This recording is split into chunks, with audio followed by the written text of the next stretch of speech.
Hi everyone, pathfinder के thermal physics का MCQ number 10 discuss कर रहा हूँ। इस क्वेश्चन में हमारे पास दो आइडेंटिकल सिलेंडर्स हैं।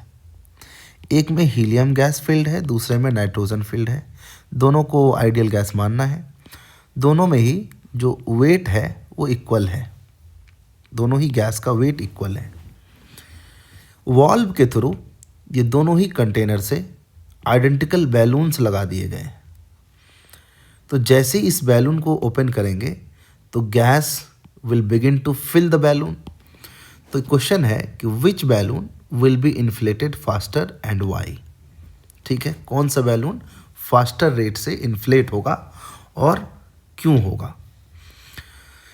तो एक बात समझिए, इसमें दोनों ही गैस का जो वेट है वो इक्वल दिया हुआ है। ठीक है, तो इससे समझ आया कि क्योंकि नाइट्रोजन का मोलर मास ज़्यादा है और वेट दोनों का बराबर है, तो number of mole of helium will be more than number of mole of nitrogen.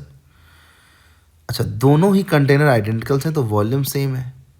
Temperature मैंने मान लिया है सेम, कुछ बात नहीं किया इसने टेम्परेचर के बारे में, तो टेम्परेचर हमने सेम मान लिया है। तो अगर टेम्परेचर सेम है, वॉल्यूम सेम है, टेम्परेचर सेम मानने का कारण ये था कि मान लेते हैं कि ये आइडेंटिकल इन्वायरमेंट में रखे हुए हैं और maybe the cylinders are conducting, so they will be at the temperature of the surrounding. तो ये सोचकर मैंने मान लिया suppose the temperature is same. अब जो कंटेनर फास्ट रेट से फिल होगा ऑब्वियसली उसके अंदर प्रेशर ज़्यादा होगा। और डिटेल में समझें तो rate of filling will be depending on the rate of effusion. और रेट ऑफ इफ्यूज़न हम डिटेल में अभी इसको नहीं पढ़ रहे हैं। अभी रेट ऑफ इफ्यूज़न का बस आप ये ध्यान रखिए कि it is proportional to P upon root MT, where M is molar mass, T is temperature. ये कहाँ से आया थोड़ा मैं आपको बता देता हूँ, बट इसको डिटेल में हम इसी सॉल्यूशन सीरीज में आगे के कुछ और अच्छे सवालों में डिस्कस करेंगे डिटेल में इसको। रेट ऑफ इफ्यूज़न जो है, rate of effusion is proportional to number density. Number density मतलब number of molecule per unit volume and average thermal speed of the molecules. Number density क्या होता है भाई? N/V, number of molecule per unit volume.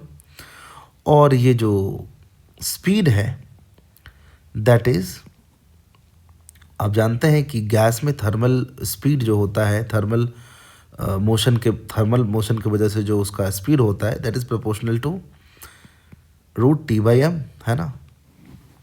अगर आप average speed की बात करेंगे तो √8RT/πm होता है वो। तो टेम्परेचर और मोलर मास पे ऐसे ही डिपेंड करेगा। और PV इक्वल टू NKT से you know that N/V will be P/KT, proportionally will be P/KT √T/m। तो आप यहाँ से देख सकते हैं ये T कट के इसको रूट में ले आएगा और this will become P upon √MT। So rate of diffusion is directly proportional to pressure, inversely proportional to molar mass and temperature, उसका रूट। ठीक है जी। तो क्योंकि वेट इक्वल है, वॉल्यूम सेम है, तो वेट इक्वल होने की वजह से number of mole of helium will be more than number of mole of nitrogen. Temperature taking same, PV equal to nRT से V सेम, T सेम, जिसका N ज़्यादा उसके अंदर प्रेशर ज़्यादा, तो pressure inside the helium tank will be more than the pressure inside nitrogen tank. ठीक है, और मोलर मास भी हम जानते हैं हीलियम का कम है नाइट्रोजन से, तो ये ज़्यादा और ये कम, इसका मतलब ये वैल्यू ज़्यादा किसके लिए? हीलियम के लिए। तो rate of effusion is more for helium and that is the reason जो हीलियम कंटेन कर रहा है सिलेंडर, यानी जिस बैलून में हीलियम फिल होगा वो बैलून फास्टर रेट से भरेगा, इन्फ्लेट होगा। तो एक ही ऑप्शन है जो हमारे आर्ग्यूमेंट से मैच कर रहा है, वो है the helium balloon will be inflated faster because the helium will be at higher pressure and hence the gas will be forced into the balloon at a greater rate. I hope आपको ये समझ आया होगा। अगर अभी भी आपको लग रहा है कि ये रेट ऑफ इफ्यूजन क्या है, कैसे है, तो just keep watching this solution series. आगे बिल्डअप योर अंडरस्टैंडिंग में ऐसा क्वेश्चंस आएगा which I will upload and there I will explain in detail how the rate of effusion depends on pressure, molar mass and temperature. Okay.